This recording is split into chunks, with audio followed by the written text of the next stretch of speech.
দর্শক, টাঙ্গাইল প্রি ক্যাডেটের প্রধান শিক্ষিকা শাহানা বেগম তার বিরুদ্ধে নানান অনিয়মের অভিযোগের প্রেক্ষিতে এবং শিক্ষার্থীর অভিভাবকদের সাথে নানান খারাপ আচরণের ভিত্তিতে তাকে টাঙ্গাইল জেলা প্রশাসকের কার্যালয়ে নিয়ে তাকে অভিযুক্ত করে তাকে পদত্যাগ করানো হয়েছে।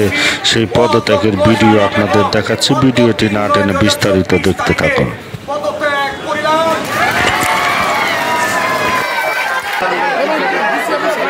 প্রধান শিক্ষক সেই পত্রে স্বাক্ষর দিচ্ছে, জনগণের চাপ বিষয় দিচ্ছে, সেই স্বাক্ষর দিচ্ছে, সে তার ক্ষমতাকে ধরে রাখার জন্য চেষ্টা করছে, কিন্তু সে ক্ষমতা ধরে রাখতে পারে।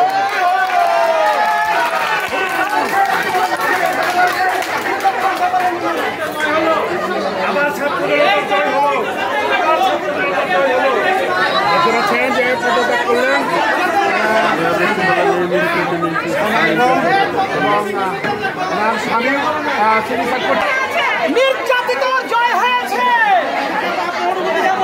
আবু সাইদ, আমরা জিতছি।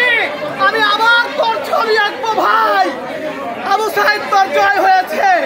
আমি তোর চরণে আমার রক্ত দেব আবু সাইদ। তোরে আবার সালাম দিলাম।